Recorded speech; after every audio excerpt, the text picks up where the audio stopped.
sahabati wa ali baiti ajma'in wa ila musannifatil kitab wa mukatibilatil kitab wa masyayikhihim wa ustadihim wa usuli wa furu'ihim wa jami'i masyayikhina wa ustadina wa usulihim wa furu'ihim wa jami'i talamidana wa manfaati wa barakati hadil kitab wa hadil ulum fi dunia wal akhirah wa li syafaati hadil qur'anil azim fi dunia wal akhirah. Al-Fatihah. A'udzu billahi minasy syaithanir rajim. Bismillahirrahmanirrahim. Alhamdulillahi rabbil alamin arrahmanir rahim maliki yaumiddin iyyaka na'budu wa iyyaka nasta'in ihdinas siratal mustaqim siratal ladzina an'amta 'alaihim ghairil maghdubi 'alaihim waladdallin. Amin.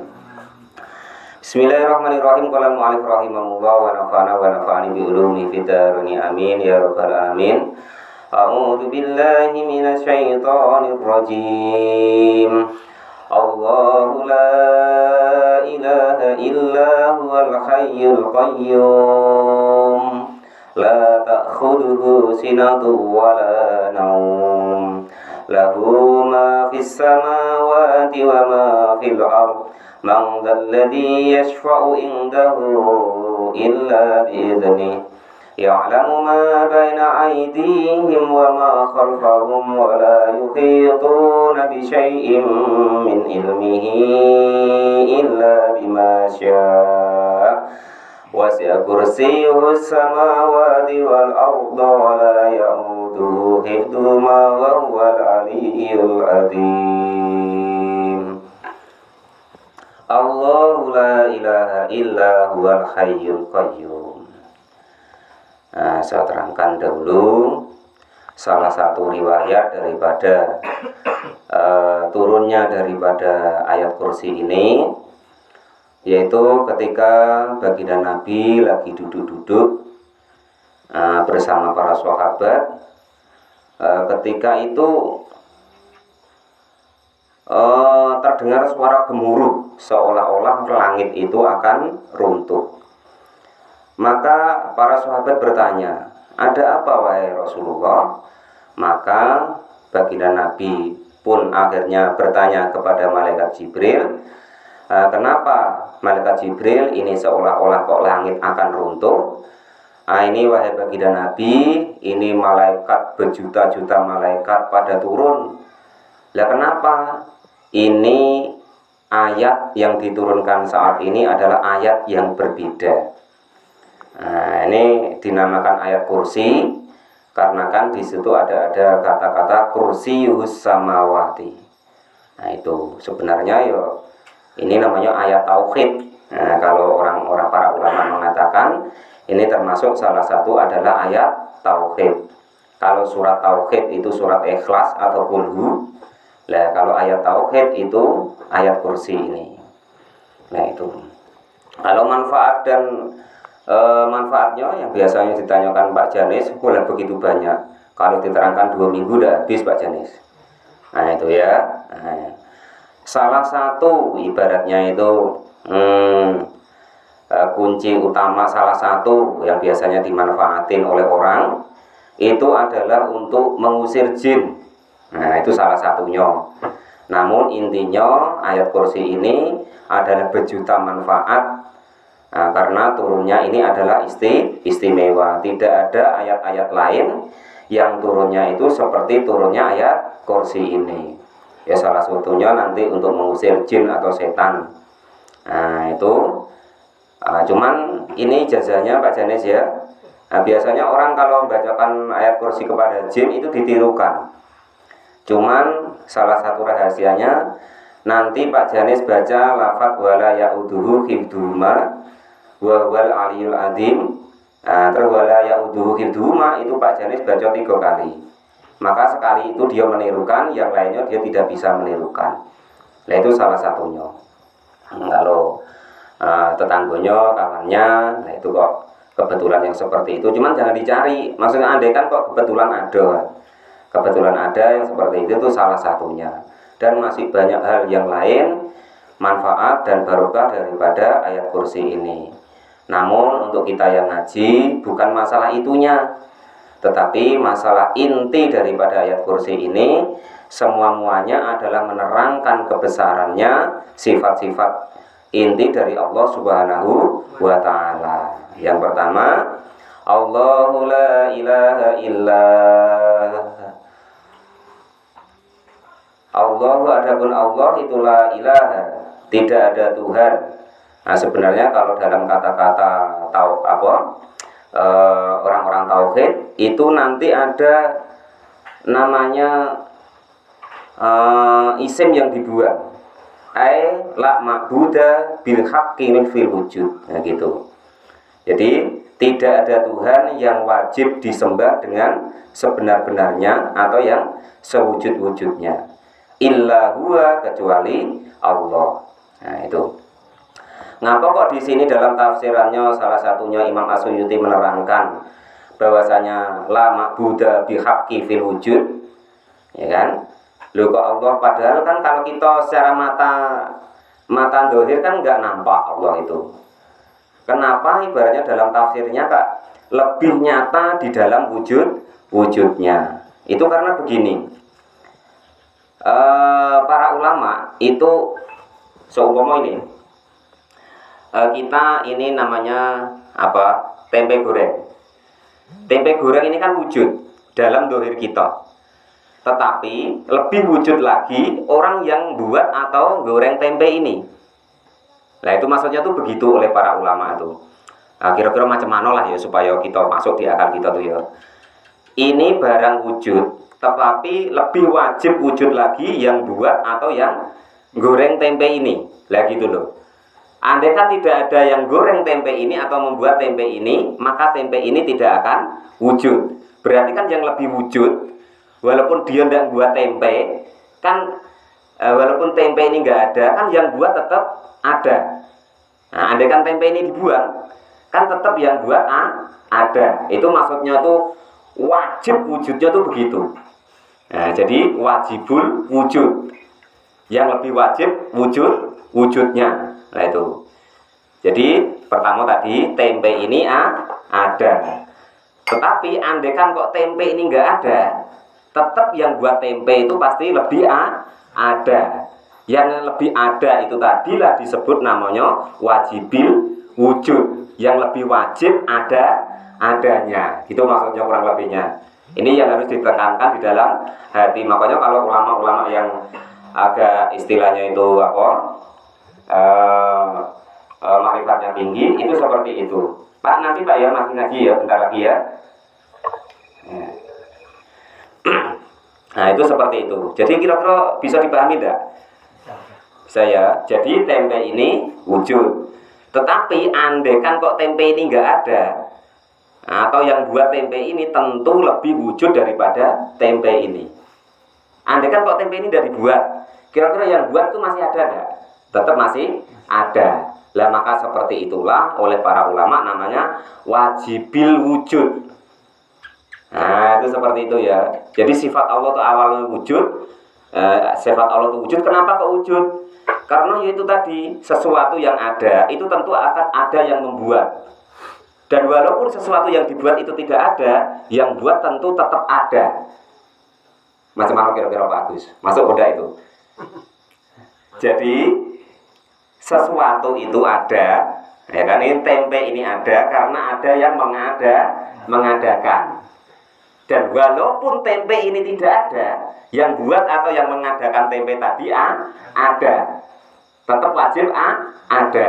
Itu andaikan kok ini tidak nampak loh, ya kan? Nah, itu makanya dalam ayat kursi ini ditafsiri wajibil wujud. Jadi lebih wajib wujudnya.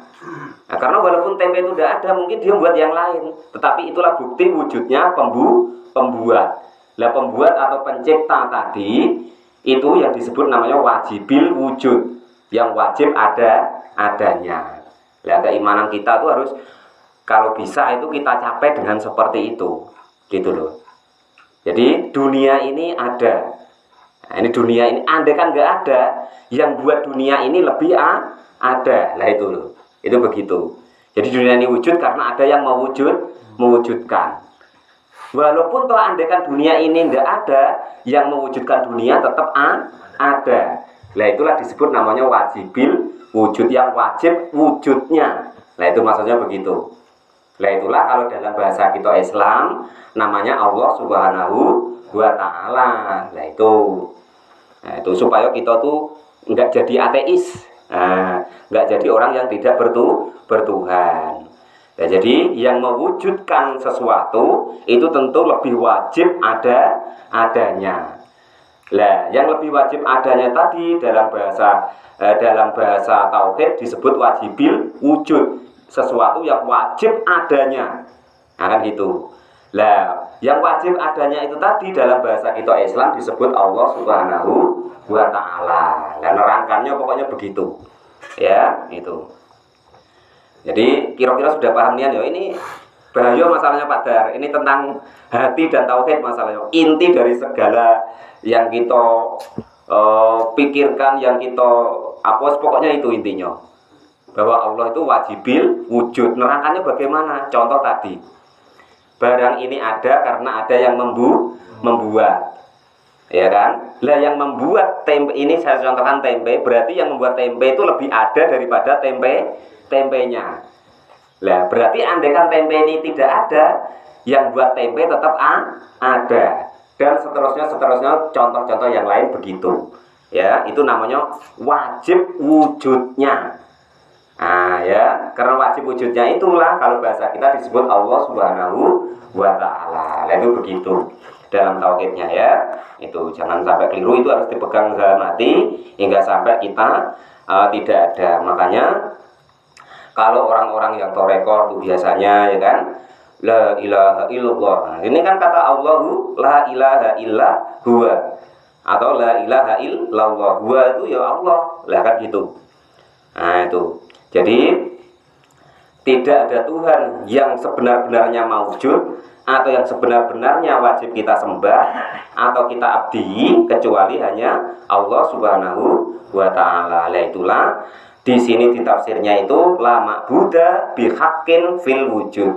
Tidak ada yang wajib disembah dengan sebenar-benarnya di dalam wujudnya illa huwa, kecuali Allah. Lah itu makanya Pak D kalau torakat itu la ilaha illallah. Kalau lafaz illallah itu itu berarti dia menghilangkan semuanya. Tinggal mengadakan Allah Subhanahu wa Ta'ala. Bayangannya gimana? Pokoknya dibayangkan semuanya itu tidak ada. Bumi ya sudah ada, apapun sudah ada. Apa yang tinggal? Allah Subhanahu wa Ta'ala. Nah itu namanya wajibil wujud. Nah, wajib wujudnya bahasa kita adalah Allah Subhanahu wa Ta'ala. Nah kalau kok wiridan, kalau Pak Janes tahlilan, Pak RT tahlilan, sambil latihan dalam hati. La ilaha, tidak ada Tuhan yang sebenar-benarnya wujud wajib disembah. Nah dalam hati begitu latihan. Illallah, kecuali hanya Allah. Nah itu, jadi lainnya dihilangkan. Lah baru tinggallah Allah semata. Nah itu, ada nanti kajian-kajian yang lebih mendalam lagi. Cuman itu gambaran yang paling mudahnya begitu. Nah, supaya pikiran kita bisa sampai. Qala al-mu'allif rahimahullah wa nafa'ana wa nafa'ani bi ilmi fidarni amin ya rabbal alamin. Terus Allah, adapun Allah itulah ilaha, tiada Tuhan yang wajib disembah dengan sebenar-benarnya atau dengan wujud yang sebenarnya illa huwa, kecuali hanya dia Allah. Lah huwa ini kok dimaknai Allah Pak? Padahal huwa itu adalah dhamir mudzakkar. Padahal Allah itu katanya tidak laki-laki ya tidak perempuan. Maksudnya begini Bapak sekalian ya, andaikan umpama, tapi saya rasa ya jarang orang sampai ke situ kalau dia udah paham nahwunya, sorobnya mentok ibaratnya kan. Huwa ini adalah suatu kata ganti yang paling tinggi derajatnya. Jadi ibaratnya Allah tuh membuat di kata-kata itu kata yang paling tinggi derajatnya, yaitu i'rab rafa namanya. Itu adalah begitulah alamat ketinggian Allah Subhanahu wa Ta'ala, bahwa yang paling mulia atau i'rab rafa namanya. Raf'un itu artinya tinggi, rafa'a itu artinya tinggi atau tertinggi. Lah gambarnya begitu. Makanya domirnya huwa, enggak ada domir pengganti dari Allah tuh kok iya. Itu nggak ada mir ya, nggak ketemu kan? Adanya huwa. Pokoknya domir rafa lah pokoknya. Nah, rafa itu artinya tinggi. Nah, itu rafa itu artinya tinggi. Nah, itu. Nah, itu. Jadi pokoknya nanti ditanyakan lagi. Qala mu'alif rahimahullah wa nafa'ana wa nafa'ani bi ilmi fitarani amin ya rabbal alamin. Sebenarnya nerangkan ini agak ngeri-ngeri. Nanti kalau tidak paham bahaya ini Pak D. Itu ya. Tapi insya Allah paham Pak D ya.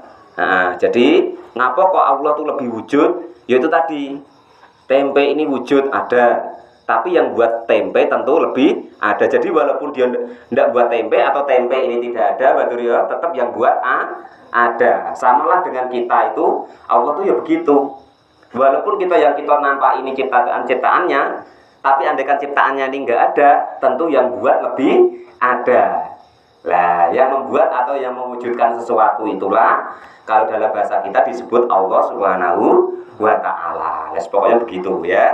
Nah, maka pokoknya begitu Pak. Ya, pokoknya itu seperti itu dulu yang kita pahami gitu. Qala al-mu'allif rahimahullah wa nafa'ana wa nafa'ani bi ulumi fid dharain amin ya rabbal alamin.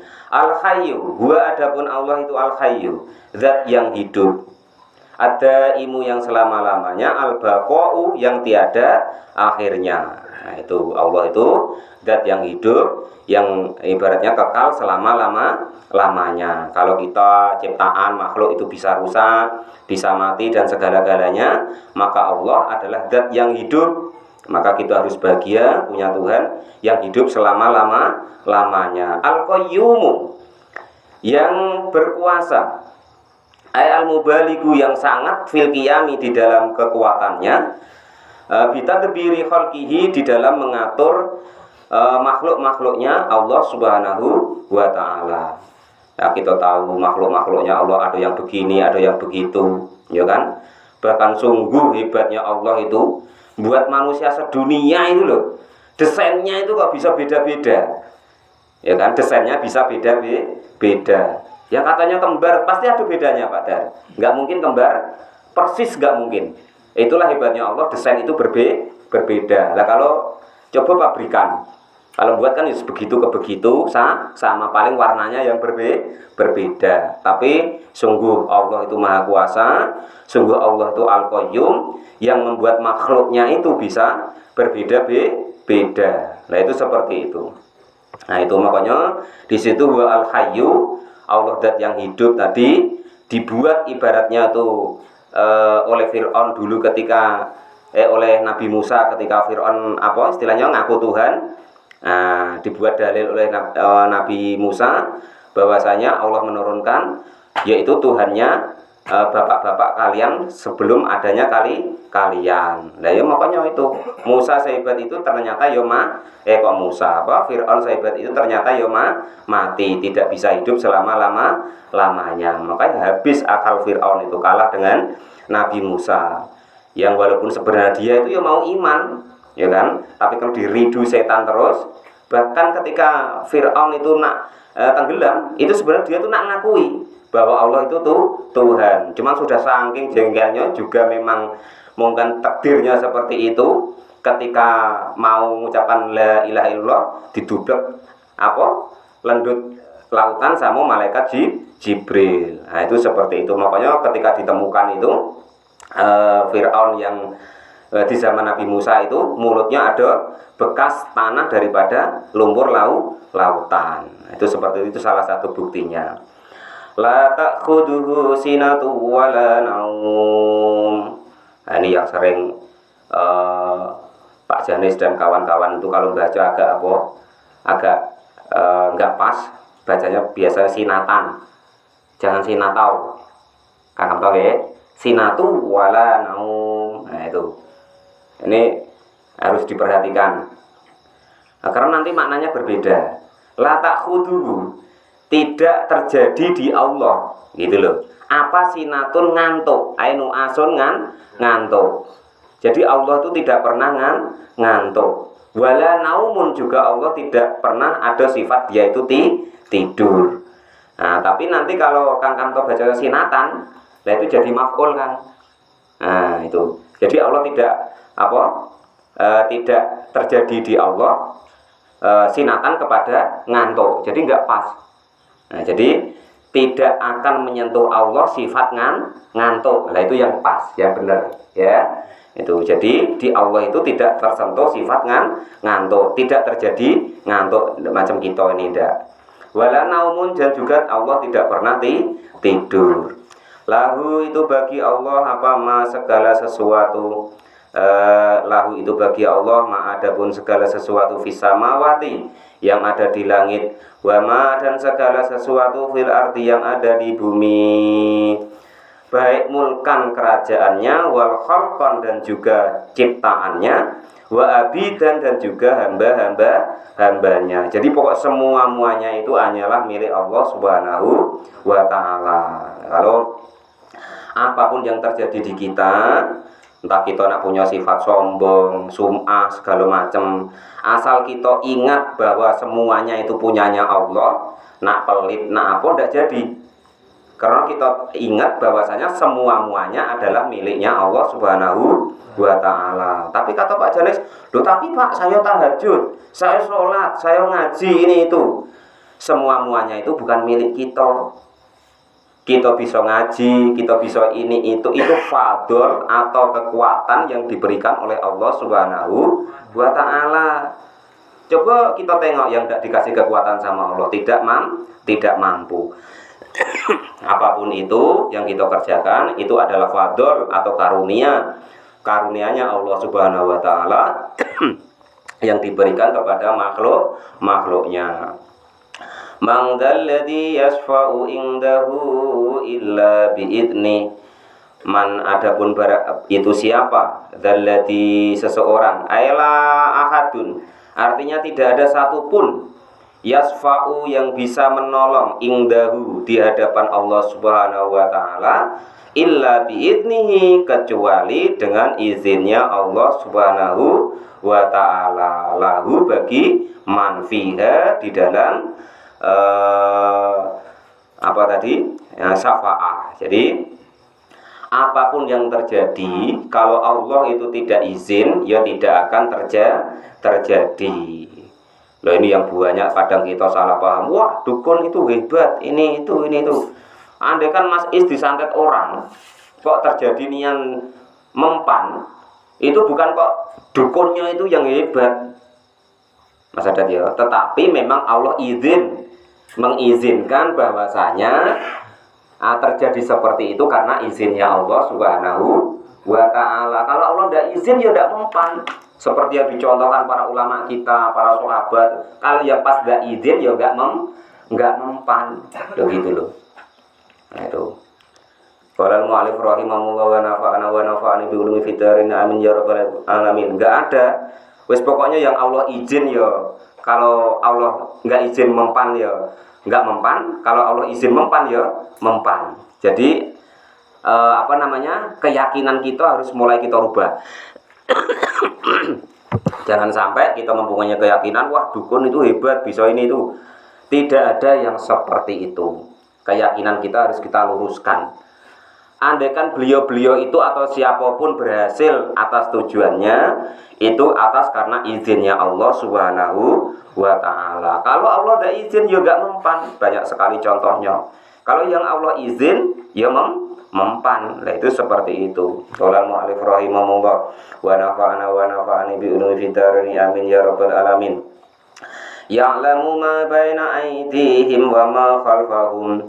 Ya'lamu mengetahui siapa Allah ma kepada segala sesuatu baina aydihim yang di hadapannya para makhluk, ayil khalqi artinya yang di depan para makhluk, wa ma dan segala sesuatu khalfahum yang di belakang para makhluk, aimin amri dunya artinya atas segala perkara dunia wal akhirati dan akhirat. Jadi apapun itu, hebatnya orang itu, apapun itu atas izinnya Allah Subhanahu wa ta'ala. Kalau pas Allah enggak izin ya mempan. Kalau Allah izin, kalau Allah enggak izin ya enggak mempan. Muanya itu atas izinnya Allah Subhanahu wa ta'ala. Ada kisah menarik. Masih Nabi Musa. Salah satu ini ibaratnya itu contoh bahwa kalau Allah izin ya mempan, kalau Allah enggak izin ya enggak mempan. Jadi Suatu saat Nabi Musa itu sakit gigi. Jadi Nabi Musa sakit gigi itu ngadu sama Allah, ya Allah ini gigi saya sakit bagaimana?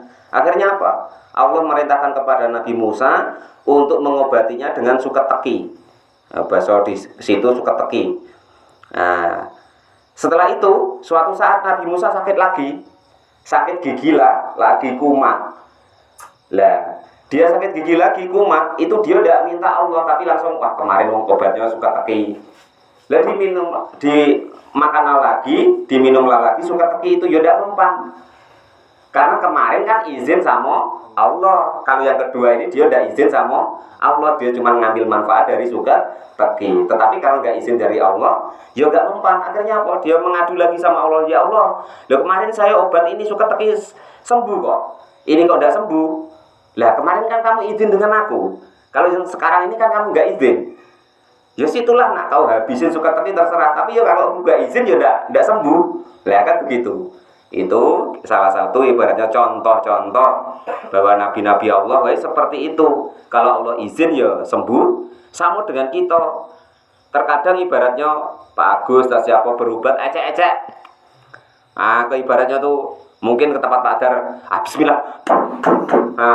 Lah kalau pas Allah izin, lah ya mempan. Istilahnya ya terkabul ya sembuh.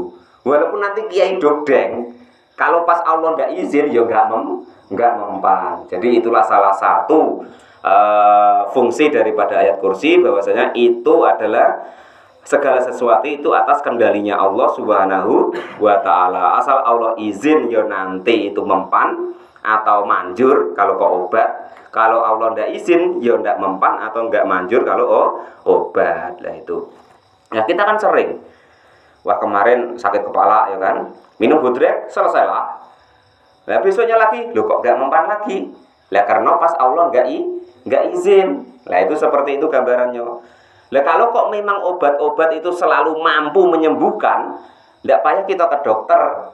Apa Pak De? Sakit kepala, beli bodrek. Asal beli bodrek selesai. Ternyata kan ya masih ada yang sakit kepala itu minumnya bodrek ya nggak mempan karena Allah nggak izin. Lah mungkin gantilah Paramek. Lah mungkin Allah pas izin ya sembuh. Begitu dan seterusnya. Lah itulah Allah itulah pengendali segala sesuatu. Kalau Allah izin ya mempan, kalau Allah nggak izin ya nggak mempan. Qala al-mu'allif rahimahullah wa nafa'ani bi ulumi fid dharain amin ya rabbal alamin.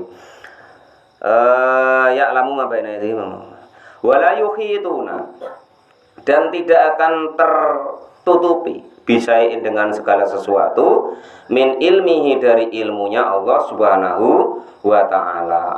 Artinya apa?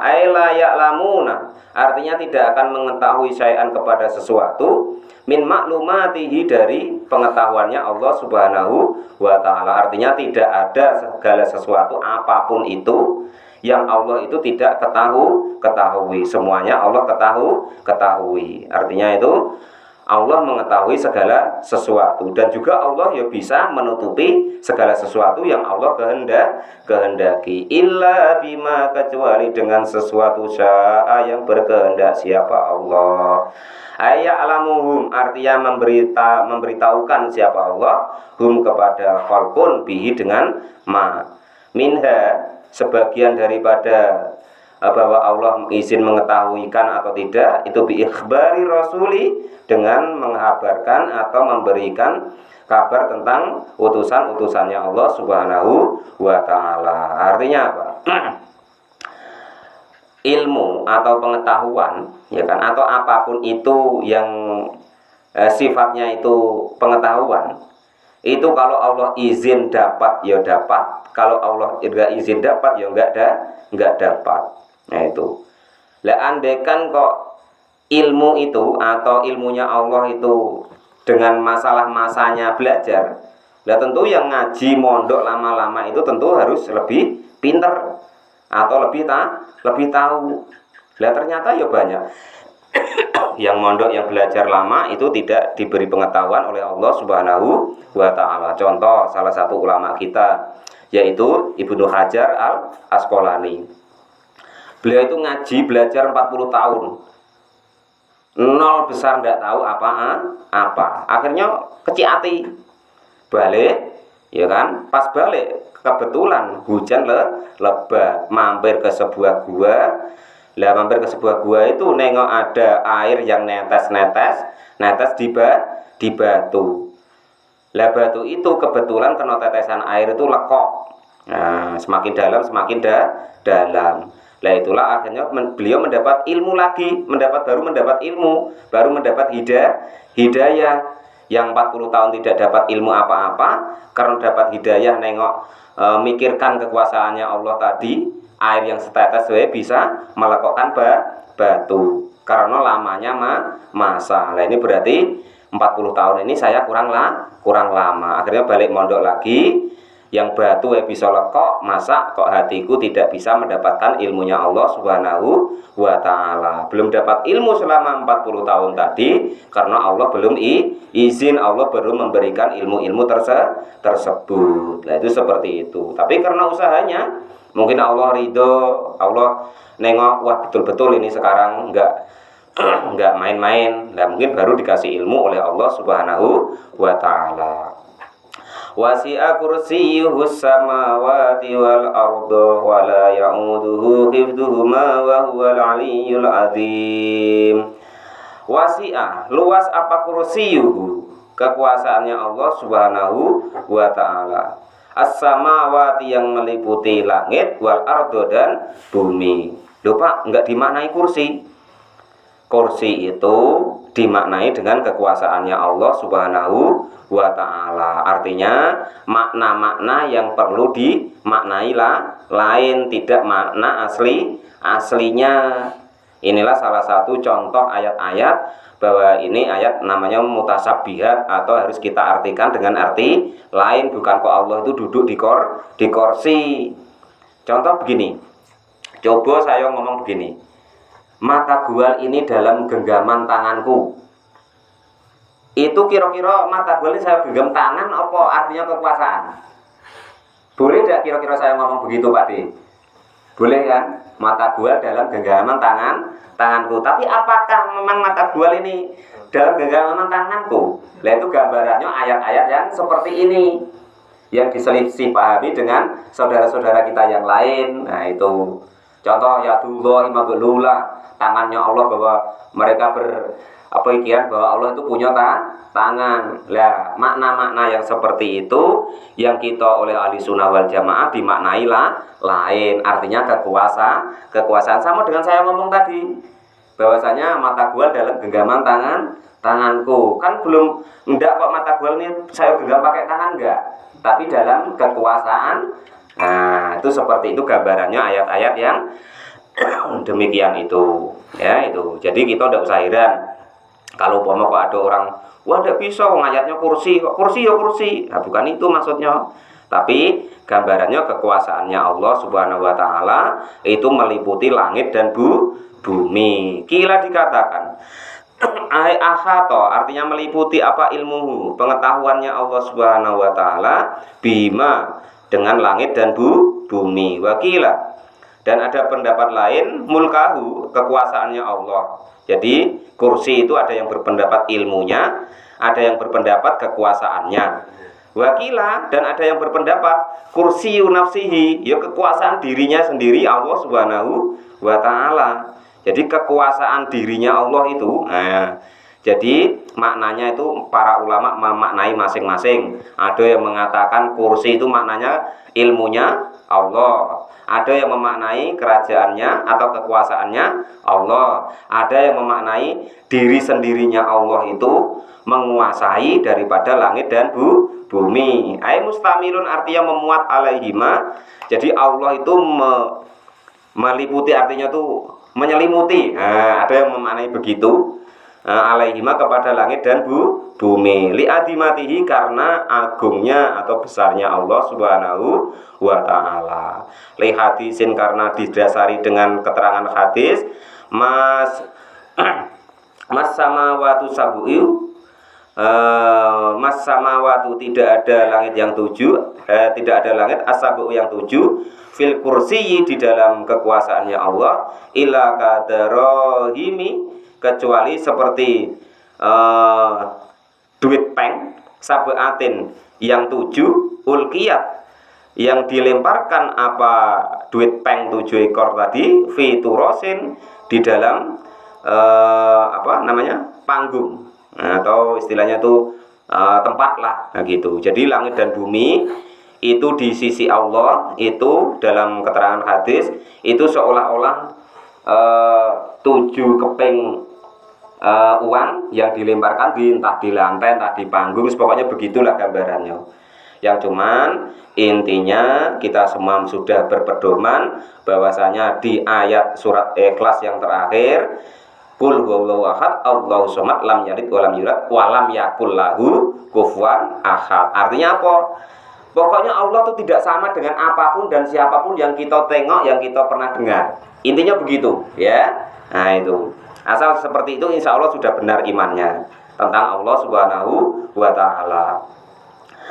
Nah itu tadi. Jadi kata-kata kursiyuhu itu ada yang memaknai ilmunya Allah itu meliputi langit dan bumi, ada yang berpendapat bahwa kekuasaannya Allah atau kerajaannya Allah itu meliputi langit dan bumi, ada yang memaknai bahwa Allah itu ibaratnya langit dan bumi itu ibarat duit peng 7 ekor. Nah gambarnya begitu, di hadapan atau di sisi Allah Subhanahu wa Ta'ala, saking agungnya Allah Subhanahu wa Ta'ala. Wala ya'uduhu ayasqalahu apa hifduhuma, dan tidak berat ayasqalahu artinya memberatkan Allah, apa hifduhuma menjaga langit dan bumi, ay as-samawati artinya langit wal ardi dan bumi. Jadi Allah itu oleh kecil ibaratnya itu menjaga langit dan bumi. Ya kan, kalau kita bayangkan coba berapa miliar manusia yang Allah ibaratnya hidupi di dunia ini. Jadi Allah nggak pernah tekor, nggak pernah bangkrut. Nah itu seperti itu. Qala mu'alif rahimahullah wa nafa'ana wa nafa'ani bi ulumi hidarani amin ya rabbal alamin. Kadang kita ngingoni anak bojo ngeluh, mbok repot ini itu katanya. Nggak cukup lah ini. Nah itu. Padahal Allah menghidupi segala yang ada di langit dan yang di bumi, sebumi-buminya, selangit-langitnya. Nah itu kekuasaan kebesaran Allah Subhanahu wa Ta'ala. Wa huwa, dan adapun Allah itu al-aliyyu, dat yang maha luhur, ay fauqa khalqihi, artinya di atas keluhurannya Allah, bil qahri, dengan sifat memaksanya Allah Subhanahu wa Ta'ala. Jadi kita harus tahu bahwa Allah punya sifat al-qahr, memaksa. Jadi memaksa siapapun itu makhluk untuk mengikuti takdirnya Allah Subhanahu wa Ta'ala. Tidak akan ada yang bisa menampik daripada atau menolak daripada sifat qaharnya Allah Subhanahu wa Ta'ala kepada makhluknya. Al-azimu, dan juga yang agung, ay al-kabiru, yang agung. La ikraha fid dini qad tabayyana ar-rusdu minal ghayy. Faman yakfur bit-taghuti wa yu'min billahi faqad istamsaka bil urwatil wusqa la infisama laha wallahu sami'un alim. Allahu waliyyul ladzina amanu yukhrijuhum minadh dhulumati ilan nur wal ladzina kafaru awliya'uhumut taghutu yukhrijunahum minan nuri iladh dhulumat. Ulaika ashabun nari hum fiha khalidun. Shadaqallahul adzim. La ikraha fiddin, qad tabayyana rusdu. Wallahu a'lam. Shawab. Alhamdulillahirabbil alamin.